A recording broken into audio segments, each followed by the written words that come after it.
লঙ্কার স্বর্ণ সিংহাসন লাভের স্বপ্ন দেখার সময় শেষ হয়ে গেছে। মেরে ফেলো এদেরকে।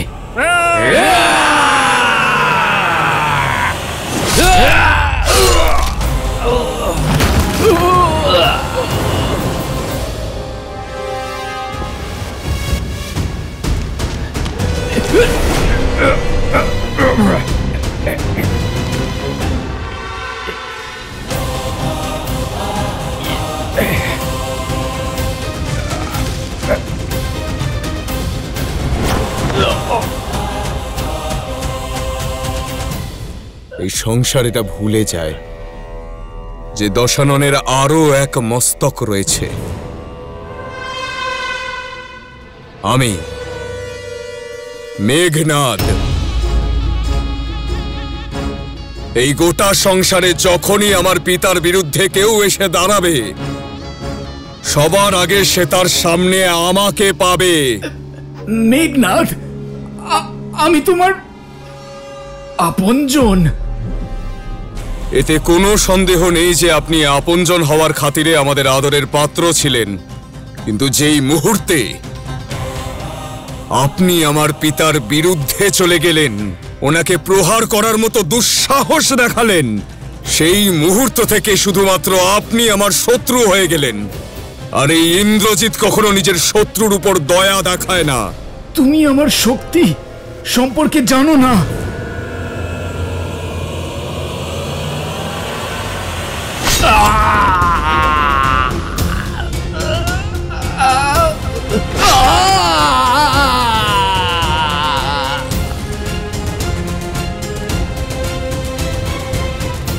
শক্তির অনুমান তো রয়েছেই, আর কিভাবে আমি আমার পিতার চরণে নিয়ে গিয়ে আপনাকে ফেলি সেটাও আপনি দেখতে পাবেন।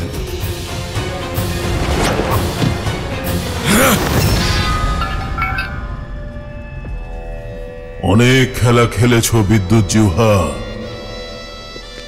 এবার এই খেলা সমাপ্ত করার সময় হয়েছে।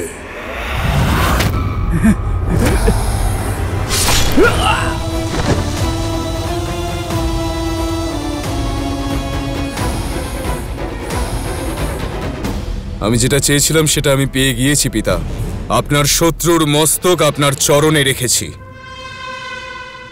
এবার লঙ্কায় ফেরা যাক। লঙ্কায় ফিরে যাওয়ার এত ব্যস্ততা কিসের মেঘনাদ? নিজের বিজয় উৎসব পালন করো। যে লঙ্কার সম্মান রক্ষায় এই প্রচেষ্টা করেছ, তার জন্য নাগলোক থেকে কিছু উপহার সংগ্রহ করে নাও।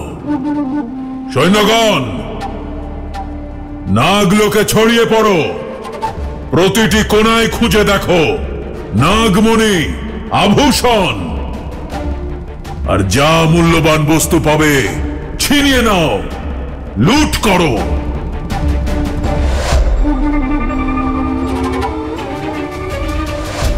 এই পাপ আপনি করবেন না পিতা। নাগমণিতে নাগেদের প্রাণ, ওদের শক্তি রয়েছে। এতে কোনো পাপ নেই। লঙ্কার সুরক্ষা, লঙ্কার সমৃদ্ধি আমার ধর্ম। আর যদি তার জন্য কিছু নাগকে বলি দিতে হয়, তাহলে তাতে কোনো অন্যায় নেই। না পিতা, না। সুলোচনাও এই লোকের। সেই সূত্রে নাগ তো আমাদের আত্মীয়, আর আমরা তাদের অতিথি।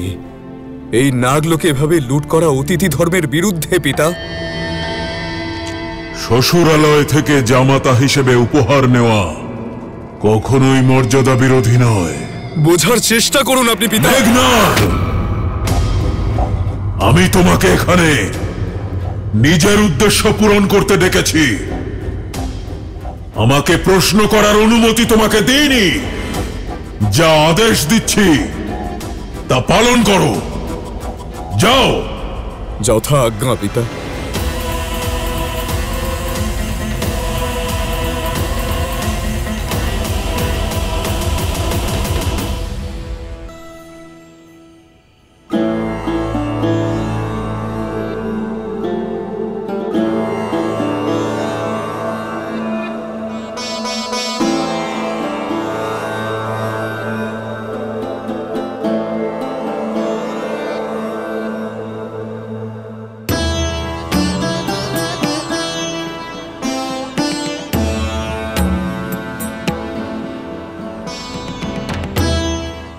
সুমন্ত্র সুমন্ত্র এসে গিয়েছে আমার রাম লক্ষণ আর সীতাকে নেয়। সুমন্ত্র এখনো ফিরেনি মহারাজ।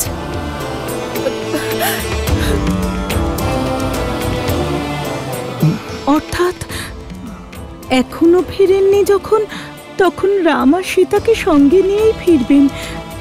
হ্যাঁ মহারাজ। আমার রাম পিতা।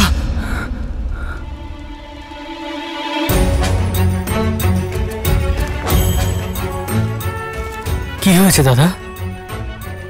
সবকিছু ঠিক আছে তো? কিছু না লক্ষণ।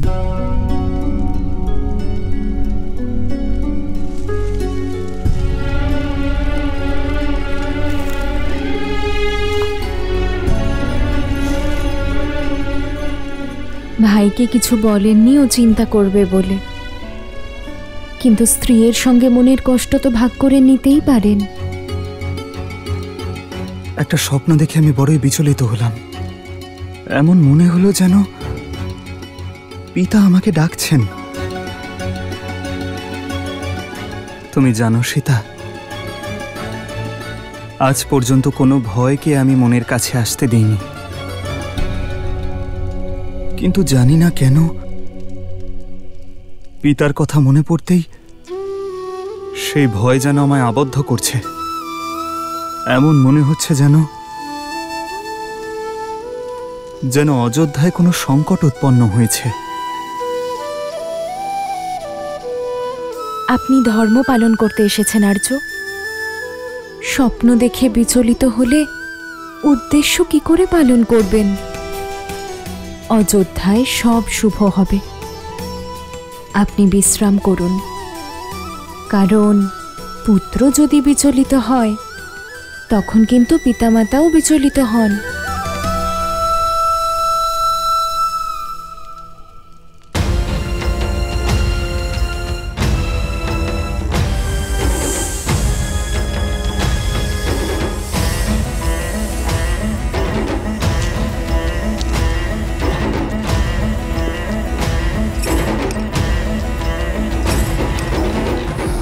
উত্তম, অতি উত্তম। এসব লঙ্কায় নিয়ে যাওয়ার ব্যবস্থা করো। যথা আজ্ঞা পিতা। তোমার পিতার আজ্ঞাই তোমার বিনাশের কারণ হবে।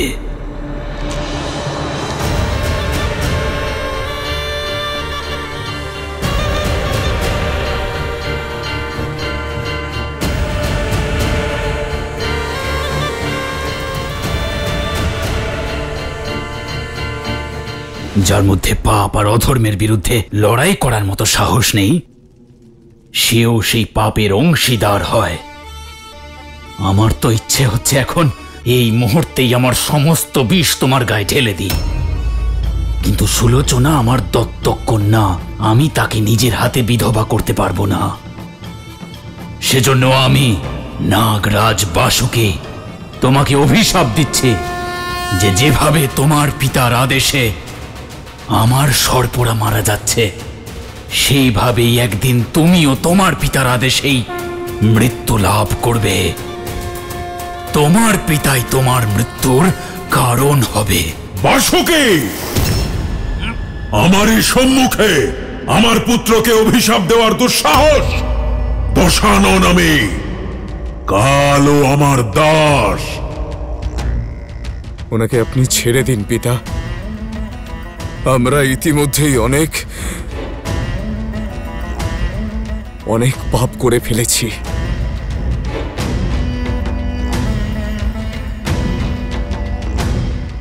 আপনার কাছে আমি অনুরোধ করছি পিতা,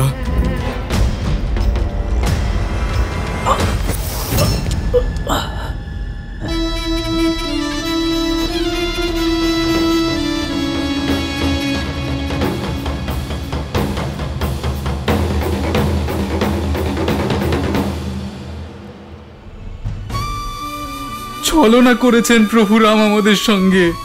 ছলনা তো আমাদের চোখ করেছে আমাদের সঙ্গে। যেই আমরা সকলে ঘুমিয়ে পড়লাম, প্রভু রাম আমাদের ছেড়ে চলে গেলেন। আমাদের জীবনকে সুন্দর করার জন্য আমাদের প্রভু শ্রীরাম ওই দুর্গম পথে একাই চলে গেলেন। আমাদের রাম আমাদের ছেড়ে চলে গেলেন, এত নিষ্ঠুর হতে পারেন না।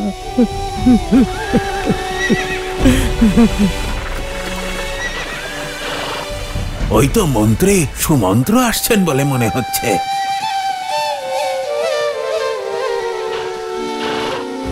আমাদের প্রভু ফিরে আসছেন।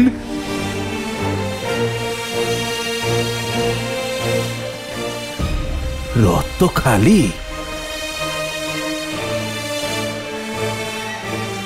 রথে শুধুমাত্র সুমন্ত্র আছেন, আমাদের প্রভু রাম নেই। তবে আমাদের প্রভু ফিরে আসেননি, আমাদের প্রভু আসেননি।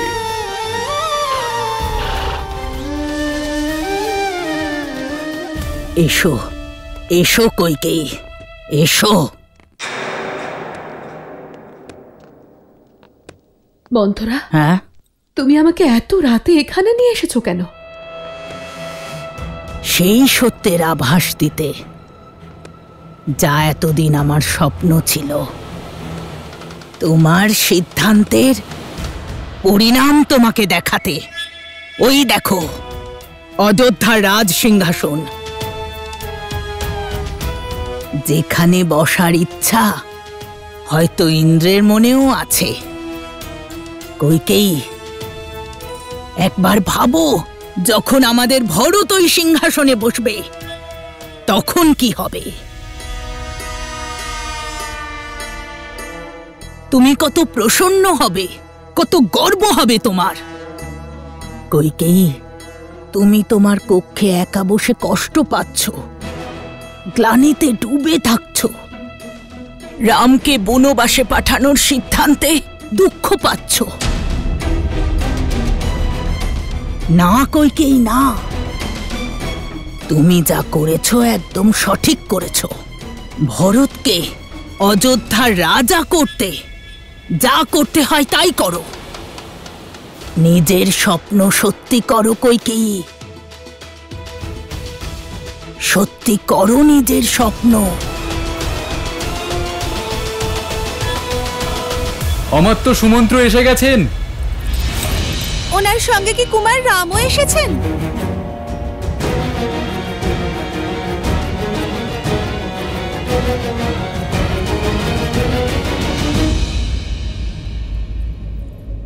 আর্য, জল নিন।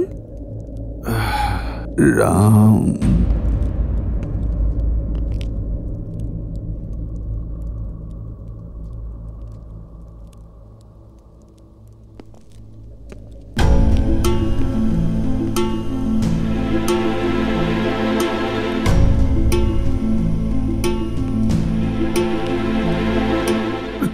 সুমন্ত্র, সুমন্ত্র এসে গিয়েছে, এসে গিয়েছে। তুমি এসেছো, আমার রামকে নিয়ে এসেছো তো? হ্যাঁ, লক্ষণ সীতা কোথায় ওরা? হ্যাঁ, ওরা এসেছে তো?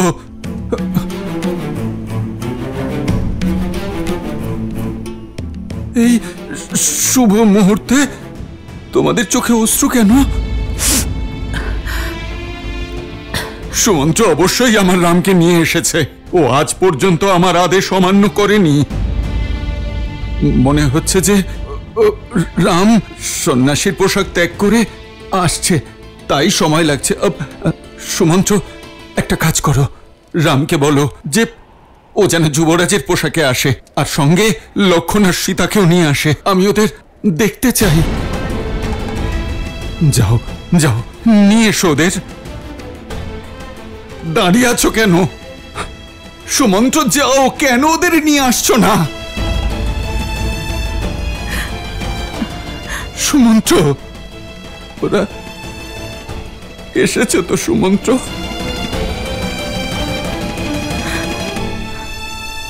আমার সন্তানরা এসেছে তো? সুমন্ত্র, চুপ করে আছো কেন? কোথায় ওরা তিনজন?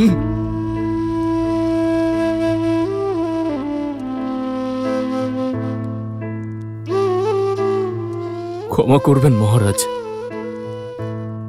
সুমন্ত্র প্রথমবার অসফল হয়ে ফিরেছে। ওনারা আসেননি।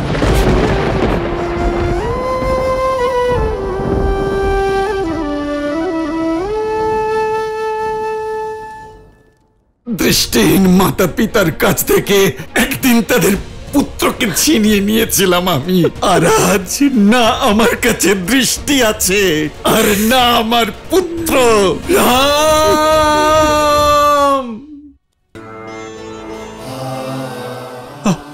আসেনি, ওরা আসেনি কথার তাৎপর্য কি সুমন্ত্র? ওরা কেন আসেনি? কেন ফিরে এলে সুমন্ত্র? কোন অধিকারে তুমি ফিরে এসেছো? আমার একটা ইচ্ছা তুমি পূরণ করতে পারলে না।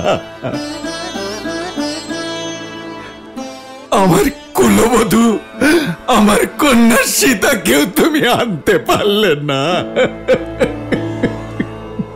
আমি যথাসাধ্য চেষ্টা করেছি মহারাজ, কিন্তু ওনারা রাজি হননি। শোনেনি, দেখে নিও, আমার রাম আমার কথা শুনবে। আমায় নিয়ে চলো, আমি যাব, আমি ফিরিয়ে আনবো আমার রামকে। আমায় নিয়ে চলো, আমি ফিরিয়ে আনবো আমার রামকে, আমি ঠিক ফিরিয়ে আনবো ওকে। ভুলটা আমারই যে আমি সুমন্ত্রকে রামকে আনার জন্য পাঠিয়েছিলাম। এবার আমি নিজেই যাব আর রামকে সঙ্গে নিয়েই ফিরব। চলো সুমন্ত্র। উনি আপনারই পুত্র মহারাজ, রঘুবংশের গৌরব। উনি ফিরবেন না, ফিরবেন না।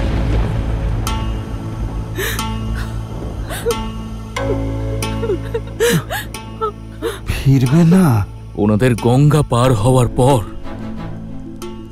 আমি নদী পাড়েই ওনাদের জন্য অপেক্ষা করছিলাম।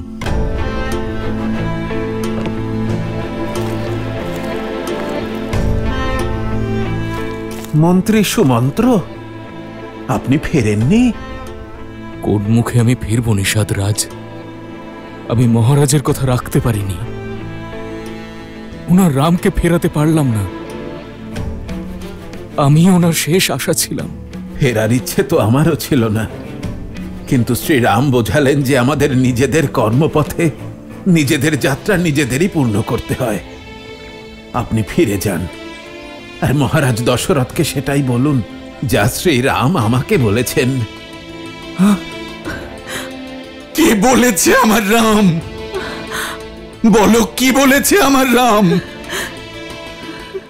উনি বলেছিলেন, অনেক সময় আশা ভঙ্গ হবার প্রয়োজন থাকে। কোনো বড় আশা পূরণ করতে একটি বীজ অঙ্কুরিত হয়।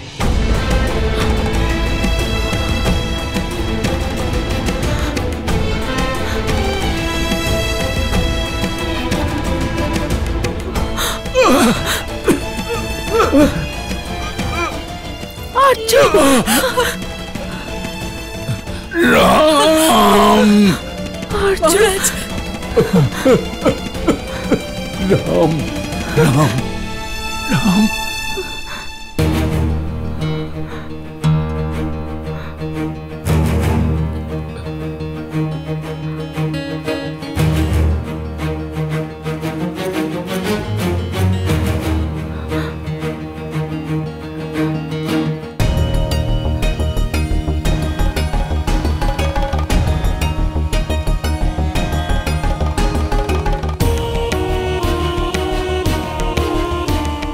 কৌশল্যা,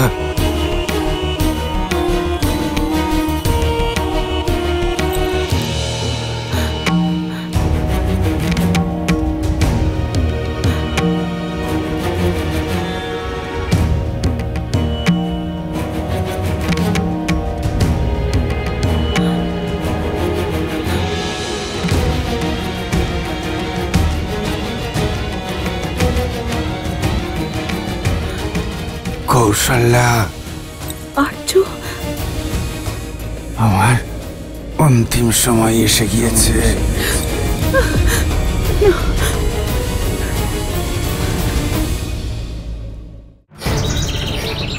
সাবধান হয়ে যাও দাদা, পাখিদের এই বিচলিত স্বর নিশ্চয়ই কোনো সংকট নিকটে আসতে চলেছে, তার সংকেত এটা। লক্ষণ,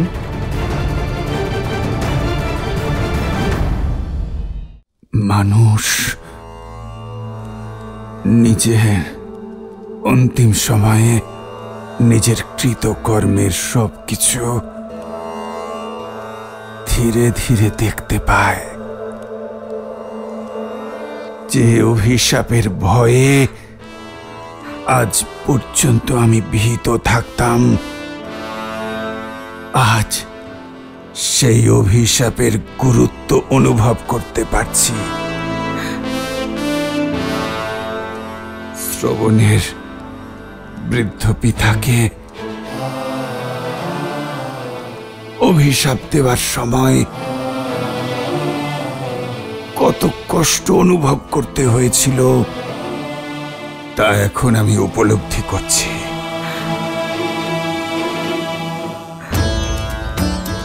দৃষ্টিহীন এক মাতা পিতার থেকে তাদের পুত্রকে ছিনিয়ে নিয়েছিলাম আমি,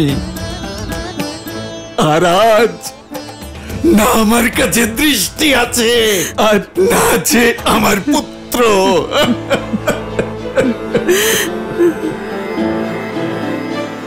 তৃষ্ণার্ত দৃষ্টিহীন মাতা পিতাকে তাদের পুত্র জল পান করাতেও পারল না।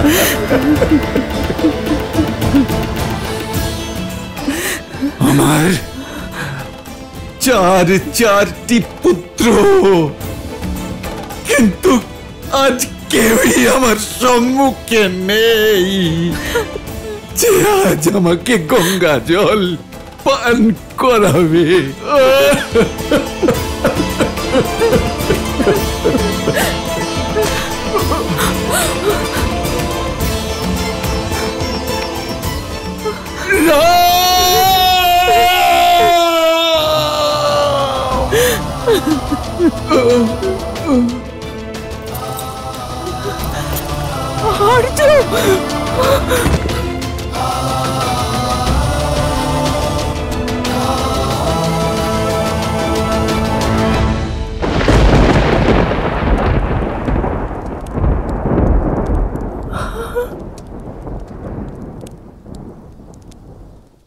তোমার দুটো প্রতিশ্রুতি তো সম্পূর্ণ হয়েছে, তাহলে এখানে কেন এসেছো? আমি শুধু একবার মহারাজকে। যাও, নিয়ে যাও এটা, আর ভরতের মাথায় পরিয়ে দাও। সাবধান হয়ে যাও দাদা, পাখিদের এই বিচলিত স্বর নিশ্চয়ই কোনো সংকট নিকটে আসতে চলেছে, তার সংকেত এটা।